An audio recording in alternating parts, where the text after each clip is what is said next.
Good evening everyone. तो आज वाली क्लास में हम लोग शुरू करते हैं। बहुत सारे क्वेश्चंस जो आपको ये बहुत सारे एंट्रेंस में आपको ये सारे क्वेश्चंस आपको कॉम्पिटिटिव एग्जाम्स में और डिफरेंट डिफरेंट सेक्टर में आगे इंटरव्यूज में आपको बहुत हेल्प करेंगे। आप खुद भी इनको पढ़ें और अपने घर पे और जो लोग हैं जो आपके जानने वाले उनसे शेयर करें, क्योंकि जितना ज़्यादा आप क्वेश्चन शेयर करेंगे उतनी आपकी ज़्यादा प्रैक्टिस होगी और इनडायरेक्टली किसी ना किसी की आप हेल्प करेंगे। तो शुरू करते हैं। पहला क्वेश्चन हम आज वाले सेक्शन में दो चीजें हम लोग लेके चल रहे हैं। हम लोग एक तरफ पहले बात करेंगे जीके और जीए की, और उसके बाद धीरे से हम शिफ्ट करेंगे इकोनॉमी की तरफ। तो दोनों सेगमेंट को हम लोग कवर करने जा रहे हैं। तो पहला क्वेश्चन इस सीरीज में लिखते हैं हम लोग, वन लाइनर के फॉर्म में रहेगा एज यूजुअल, सीधे क्वेश्चन और फिर उसका आंसर। तो लिखें highest road in India. Highest road in India, India में सबसे ऊंचाई पे रोड कौन सा है? हाईएस्ट रोड इन इंडिया। तो आंसर लिखेंगे, answer is Leh Manali highway. Leh से मनाली वाला जो हाईवे है वो हाईएस्ट रोड इन इंडिया कहलाता है। The highest road in India is Leh Manali highway. अगला क्वेश्चन हम लोग लिखते हैं। स्पीड बढ़ा के रखेंगे तब मजा बहुत आएगी, और अदरवाइज आप जो है इसको रिपीट कर लेंगे। हम कुछ ना कुछ आपके लिए ऐसा अरेंजमेंट करते हैं। एनीवेज, अगला highest tower in India. India में सबसे बड़ा टावर कौन सा? Highest tower in India, Qutub Minar. As usual, as you know, Qutub Minar in Delhi. This is the highest tower in India. India में सबसे ऊंचा टावर कौन सा है? कुतुब मीनार, दिल्ली। फिर अगला सवाल जो लगभग हर दूसरे एंट्रेंस में आजकल पूछा जा रहा है, highest waterfall in India. India में सबसे ऊंचा वाटरफॉल कौन सा है? Highest waterfall in India. तो आप लिखेंगे Kunchikal falls. Kunchikal falls Karnataka. Kunchikal waterfall या कुंचिकल फॉल कर्नाटका, नाम है इसका Kunchikal fall Karnataka. Correct. 1493 feet इसकी हाइट कितनी है? 1493 फीट।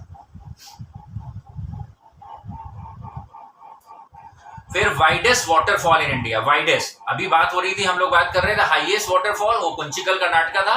वाइडेस्ट जो विड्थ में ज्यादा है, जिसकी चौड़ाई सबसे ज्यादा है, वाइडेस्ट वाटरफॉल की अगर बात करें तो वो जॉग फॉल है। JOG, जॉग फॉल, ये भी कर्नाटका में। Jog fall Karnataka. फिर उसके बाद हम लोग बात करेंगे लार्जेस्ट ऑडिटोरियम इन इंडिया। इंडिया में सबसे बड़ा ऑडिटोरियम, जैसे बहुत सारी कैपेसिटी होती है, कहीं कहीं पे एग्जीबिशन होती है या बहुत सारे प्लेस होते हैं, तो उसके लिए क्या होता है? ऑडिटोरियम चाहिए होते हैं। बहुत बड़े बड़े ऑडिटोरियम है दिल्ली में, मुंबई में। तो लार्जेस्ट ऑडिटोरियम इन इंडिया अगर बात करें तो आंसर लिखेंगे Shri Shanmukhananda. Shri Shanmukhananda, Shanmukhananda hall, Mumbai. Shri Shanmukha hall, Mumbai. Largest auditorium की बात कर रहे हैं, Shri Shanmukhananda hall, Mumbai. I'll repeat the question. The question was largest auditorium in India. Answer लिखेंगे श्री षणमुखानंद हॉल, मुंबई, या श्री षणमुखानंदा हॉल, मुंबई। उसके बाद क्वेश्चन हम लोग लिखेंगे, नेक्स्ट क्वेश्चन।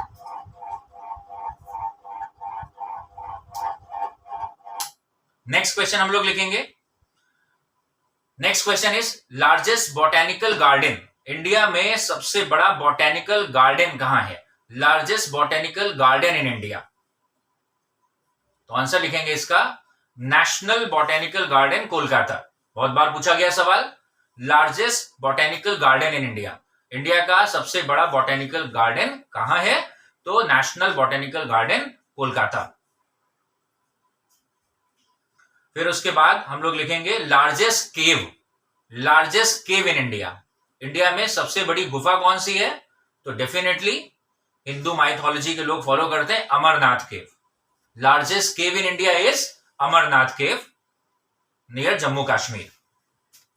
फिर next question, this is similar to earlier one. अगला सवाल इससे मिलता जुलता है लेकिन अलग है। लार्जेस्ट केव पूछा जाएगा तो आंसर होगा अमरनाथ केव। अगला सवाल है largest cave temple. Largest cave temple, तो Ellora temples. Ellora temples, Aurangabad, Maharashtra.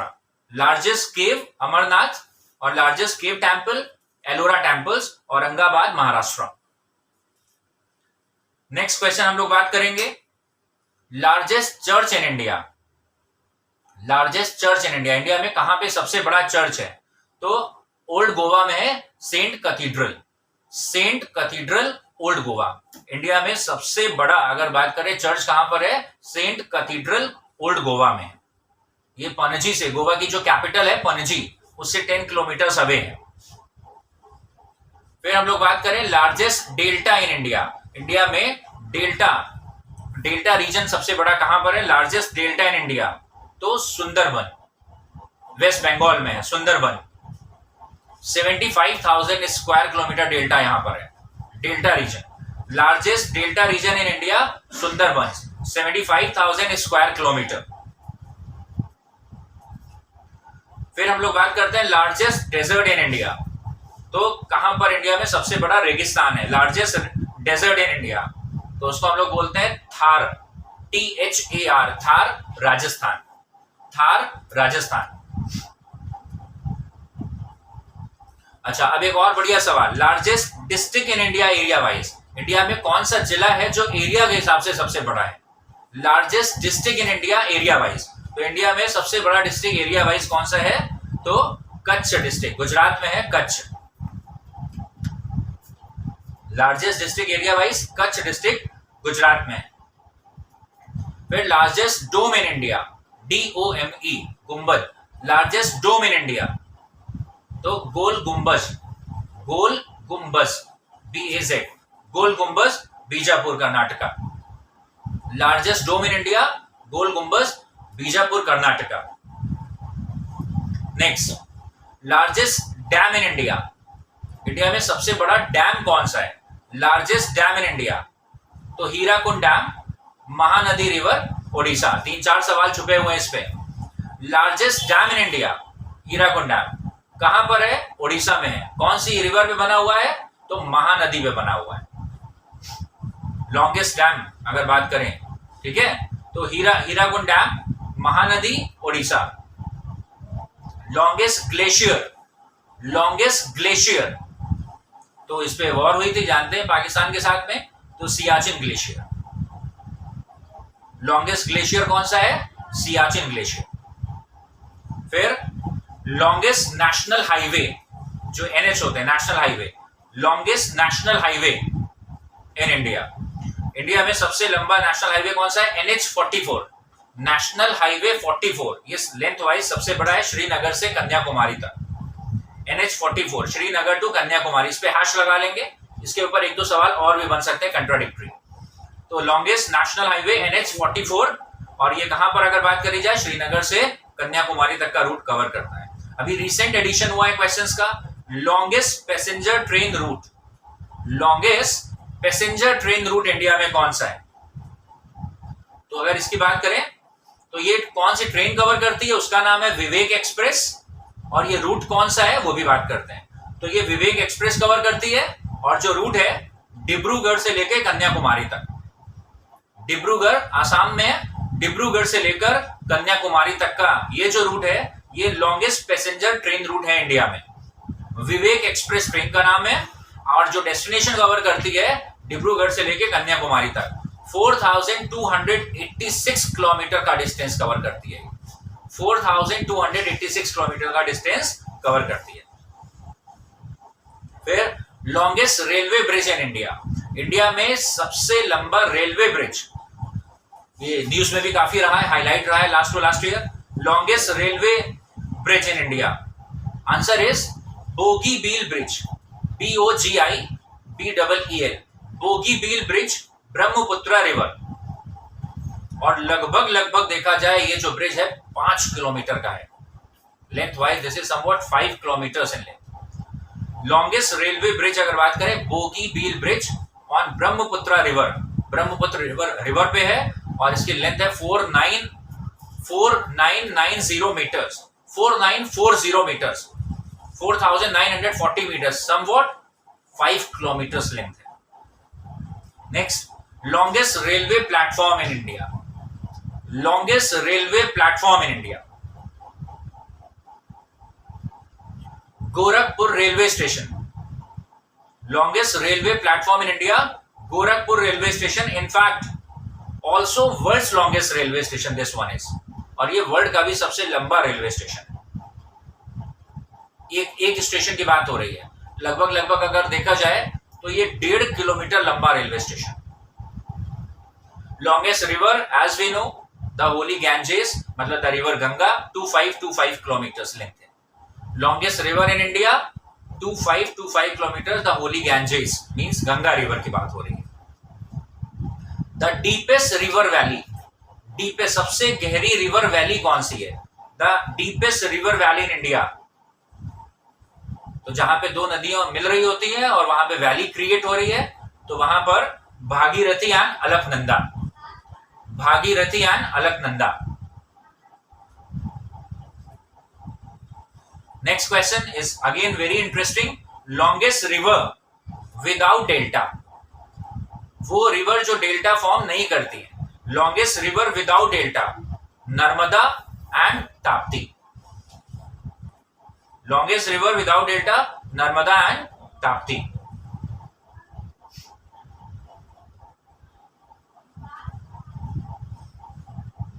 Longest road tunnel, longest road tunnel, longest road tunnel, तो अभी लास्ट ईयर इसको इनॉग्रेट करा गया है स्पीति वैली में, अटल बिहारी वाजपेयी के नाम पर है Atal tunnel. Longest road tunnel in India, Atal tunnel, last year इसको इनॉग्रेट करा गया है, स्पीति वैली और मनाली को कनेक्ट करता है। लॉन्गेस्ट सी ब्रिज, लॉन्गेस्ट सी ब्रिज, समुद्र को जोड़ता हुआ इंडिया में सबसे बड़ा ब्रिज कौन सा है? तो Bandra dash Worli sea link, Bandra dash Worli sea link Mumbai, Mumbai में है, जिसको हम लोग मुंबई, जो मुंबईकर्स है वो लोग केवल सीलिंग बोलते हैं, अदरवाइज बांद्रा और वर्ली, तो Bandra Worli sea link Mumbai. Tallest statue of the world, मतलब इंडिया में भी और यही वर्ल्ड में है। Tallest statue of the world, statue of liberty नहीं लिखेंगे, याद रखेंगे, स्टैचू ऑफ लिबर्टी नहीं लिखेंगे, और स्टैचू ऑफ लिबर्टी भी बता दें, अमेरिका को गिफ्ट करा था वो फ्रांस ने। स्टैचू ऑफ लिबर्टी उसको अमेरिका को मिला था, अमेरिका को गिफ्ट करा था फ्रांस ने, लेकिन आंसर यहां कुछ और है। Tallest statue of the world is statue of unity, India, statue of unity, statue of unity. और ये क्यों बनाया गया? इन कमेमोरेशन ऑफ सरदार वल्लभ भाई पटेल, सरदार वल्लभ भाई पटेल के कमेमोरेशन, मतलब उनकी याद में बनाया गया, ठीक है। 182 मीटर्स इसकी लेंथ है। फिर उसके बाद हम लोग आगे बात करते हैं इकोनॉमी की तरफ, थोड़ा सा स्विच करते हैं, तो हम लोग बात करते हैं Indian who got the Nobel prize for economics first, the first Indian to get the Nobel prize for economics, first Indian to get the Nobel prize for the economics. India की तरफ से इकोनॉमिक्स में Nobel prize पाने वाले पहले बंदे कौन थे? और यहाँ याद दिला दें आपको, लास्ट वाले वीडियो में हमने कवर करा था इसको, लास्ट वाली क्लास में हमने आपको कवर करा था यूट्यूब की क्लास पे, कि इकोनॉमिक्स में नोबेल प्राइज बाद में मिलना शुरू हुआ है, बाकी 5 फील्ड में पहले मिलता था। फिजिक्स, केमिस्ट्री, मेडिसिन, पीस और लिटरेचर पे शुरू से मिलता था, और इकोनॉमिक्स में पहला नोबेल प्राइज मिला है 1969 में। इंडिया की तरफ से पहला नोबेल प्राइज मिला है किसको? इकोनॉमिक्स में अमर्त्य सेन को, प्रोफेसर अमर्त्य सेन। बाद में वो यूएस में शिफ्ट हो गए, पहले वो जेएनयू के प्रोडक्ट है, जवाहरलाल नेहरू यूनिवर्सिटी दिल्ली से पढ़े हुए हैं वो, Amartya Sen. The first Indian to get the Nobel prize for economics, Amartya Sen, professor Amartya Sen. एक दो क्वेश्चन और भी होंगे जो पुराने वीडियोस में रिपीट हुए हैं, पुरानी क्लासेस में रिपीट हुए हैं, एक बार उनको हम वापस लेकर आ रहे हैं, और नए सवाल लगातार चल ही रहे हैं। The term macro and micro economics were coined bye, micro economics और मैक्रो इकोनॉमिक्स जिसको आप लगातार पढ़ते रहते हैं, वो टर्म सबसे पहले किसने इजाद करा था, किसने इंट्रोड्यूस करा था? Professor J.M.. कीन्स ने। Term micro and macro economics were coined by professor J.M.. Keynes. और जे.एम. कीन्स कौन थे? एक ब्रिटिश स्कॉलर थे, ब्रिटिश इकोनॉमिस्ट थे। Primary sector of Indian economy is, primary sector of Indian economy is, ध्यान से समझना है, इंडियन इकोनॉमी के प्राइमरी सेक्टर में इंडियन गवर्नमेंट किन 3 चीजों को रखती है? तो primary sector of Indian economy is, answer लिखेंगे, agriculture, forestry and fishing. Agriculture, forestry, forestry मतलब वन वाला फॉरेस्ट, फॉरेस्ट्री एंड फिशिंग। इन तीनों से जो भी प्रोडक्टिविटी होती है, all that is count under primary sector. Primary sector में क्या रखते हैं? मेनली एग्रीकल्चर, लेकिन साथ में फॉरेस्ट्री, मतलब फॉरेस्ट वाला जो भी प्रोडक्शन होगा वो भी, और फिशिंग वाला जो भी प्रोडक्टिविटी होगी वो, इन तीनों को मिलाकर एग्रीकल्चर सेक्टर और उसकी प्रोडक्टिविटी को मेजर करा जाता है। अगला सवाल, secondary sector of Indian economy is mainly concern with, Indian economy का जो सेकेंडरी सेक्टर है उसमें मेनली क्या क्या शामिल है? Secondary sector of Indian economy is, secondary sector of Indian economy is mainly concern with, Indian economy का जो सेकेंडरी सेक्टर है उसमें किसको किसको रखते हैं? सेकेंडरी सेक्टर को ब्रैकेट में आप लोग लिख लेंगे मैन्युफैक्चरिंग सेक्टर भी बोलते हैं। सेकेंडरी सेक्टर जिसको मैन्युफैक्चरिंग सेक्टर भी बोलते हैं, उसमें मेनली कौन कौन सी इंडस्ट्रीज को रखा जाता है? तो वो आप लिखेंगे माइनिंग, जैसे कोल माइन होती है, कोयले की Khan, mining, electricity, mining, electricity, construction, gas and water supply, mainly इनको रखते हैं। मैन्युफैक्चरिंग सेक्टर में मेनली किसको, कौन कौन से इंडस्ट्रीज को हम लोग रखते हैं? Mining, electricity, construction, gas and water supply. Next question, service sector, service sector पहला हो गया प्राइमरी सेक्टर, दूसरा सेकेंडरी और तीसरा जिसको हम लोग बोलते हैं सर्विस सेक्टर या tertiary sector. Service oblique tertiary sector is comprising of, service sector में क्या क्या जोड़ा जाता है? इंडिया में सर्विस सेक्टर में किन किन चीजों को हम शामिल करते हैं, तो इसकी बात जरा लिखा जाए तो सर्विस सेक्टर में आप लिखें ट्रांसपोर्टेशन, ट्रांसपोर्टेशन वाली जो भी फैसिलिटीज हैं, गुड्स को लाना ले जाना, चाहे वो ट्रक हो चाहे वो रेलवेज हो, वो सब आएगा सर्विस सेक्टर में। तो transportation, banking, insurance, transportation, banking, insurance, real estate, real estate का काम जो भी करते हैं, फिर रियल एस्टेट सर्विसेज, फिर इसके अलावा पर्सनल सर्विसेज, पर्सनल सर्विसेज मतलब टेलीकॉम भी इसी में आ जाएगा।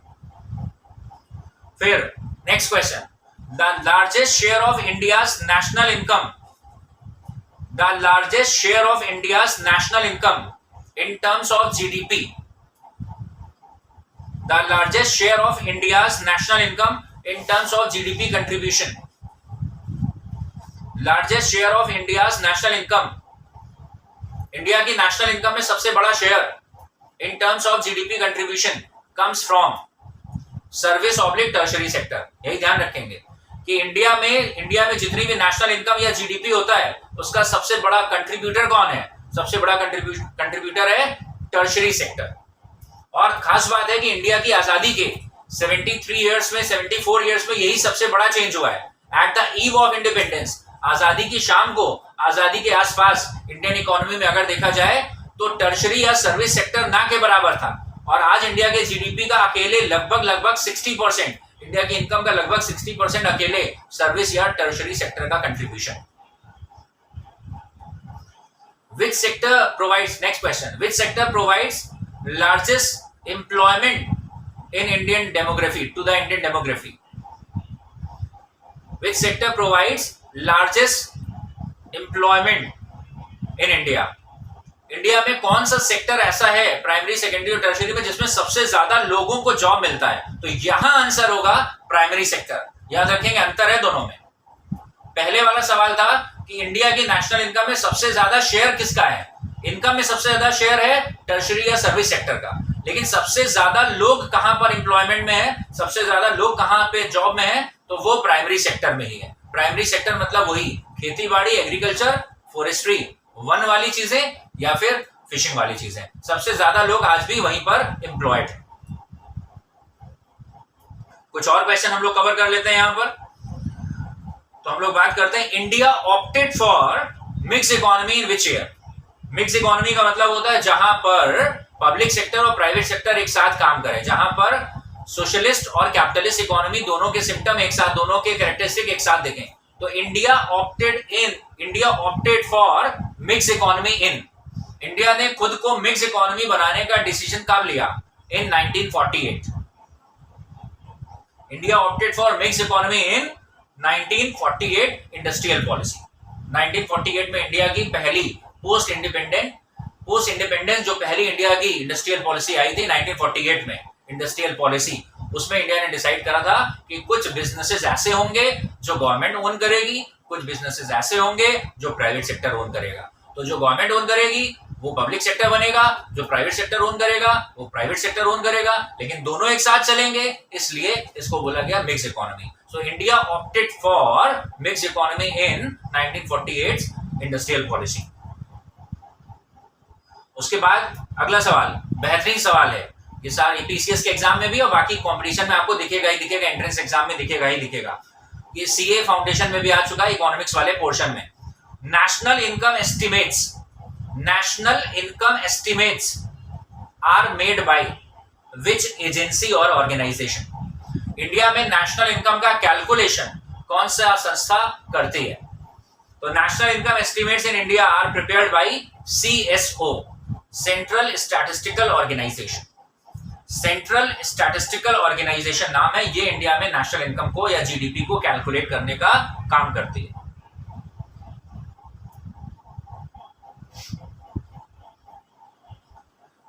नेक्स्ट बेहतरीन सवाल है, who estimated the national income for the first time in India? Who estimated the national income for the first time in India? India में पहली बार नेशनल इनकम का कैलकुलेशन किसने करा? तो he was one of the mentors of Gandhi ji. Gandhi ji उनको बहुत मानते भी थे जिन्होंने ये काम करा था। इस काम के लिए नहीं, ऑल्दो गांधी जी के पॉलिटिकल गुरु भी माने जाते हैं वो। तो who estimated the national income for the first time in India? दादा भाई नेहरू जी इन 1868। इंडिया में पहली बार जो नेशनल इनकम का कैलकुलेशन करा दादा भाई नेहरू ने करा, और कब करा? 1868 में। 1868 मतलब ऐसे याद रखेंगे, इंडिया में नेशनल इनकम का कैलकुलेशन पहली बार करा गया था गांधी जी के बर्थ ईयर से भी एक साल पहले। गांधी जी का बर्थ ईयर कौन सा है? 1869, उससे एक साल पहले। और दादा भाई नेहरू जी की एक बुक भी है, तो लिखेंगे अगला question, who wrote a book? इसी कैलकुलेशन के ऊपर उन्होंने एक बुक लिखी थी। Who wrote a book Poverty and un-British rule in India? Who wrote a book Poverty and un-British rule in India? Answer is same, दादा भाई Nehru ji.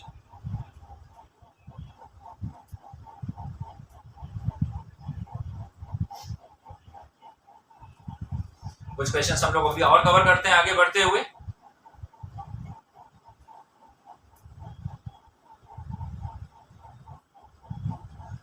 NSSO stand for National Sample Survey Organization. NSSO stand for National Sample Survey Organization, and it was established in 1950.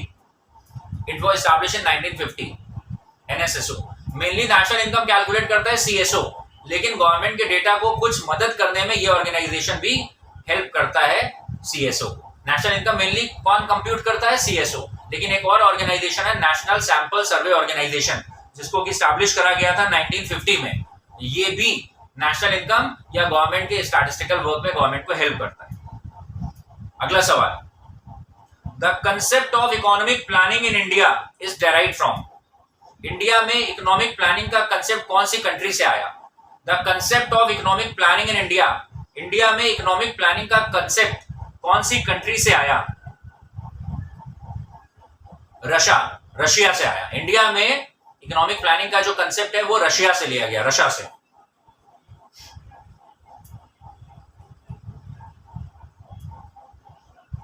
अगला सवाल, इन 1938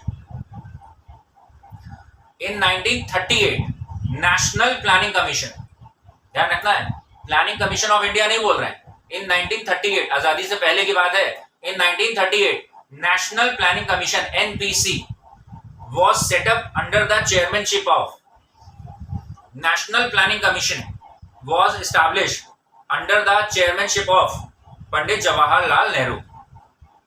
1938 में national planning commission को किसकी chairmanship में बनाया गया? Under the chairmanship of Pandit Jawaharlal Nehru. उसके बाद जब आजादी बन गई तो जो एनपीसी था उसको रीफॉर्म करा गया, दोबारा फॉर्म करा गया। अब सुनिएगा ध्यान से अगला सवाल, next question, the planning commission of India, PCI बोलते हैं इसको, planning commission of India was established in planning commission of India, planning commission of India क्या काम करता है? 5 ईयर प्लान बनाता है। इंडिया में जो इकोनॉमिक प्लानिंग होती है, जो रशिया से बेस्ड है, इंडियन इकोनॉमिक प्लानिंग का कंसेप्ट कहां से आया? रशिया से आया। इंडिया में इकोनॉमिक प्लानिंग करने के लिए 5-5 साल के इंटरवल डिसाइड करे गए कि हर 5 साल में गोल रखा जाएगा और उस गोल को अचीव करने में हम काम करेंगे। तो उसके लिए जो पुराना था 1938 में नेशनल प्लानिंग कमीशन, उसको चेंज करा गया और एक नया नाम से लाया गया, PCI, planning commission of India, was established in 1950। Planning commission of India को कब एस्टैब्लिश करा गया? 1950।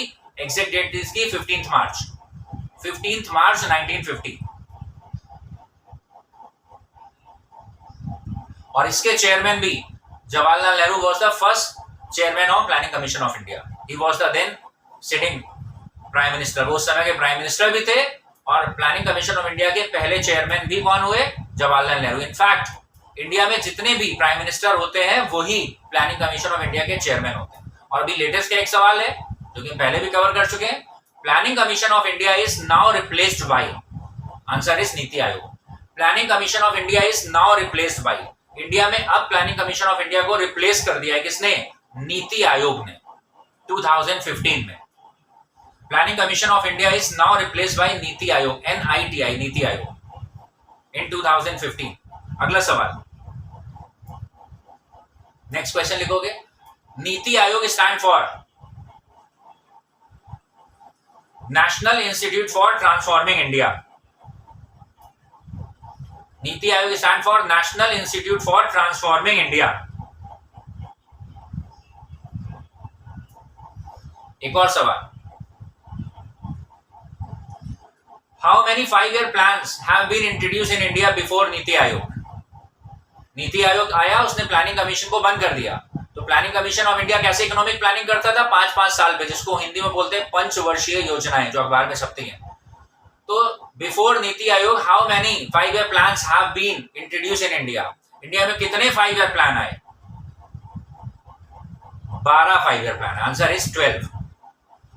इन India before the introduction of NITI Aayog, under planning commission of India, Indian government has formed 12 5-year plans, 12 5-year plan आए। और पहला 5-year plan कब आया था? 1951 में आया था।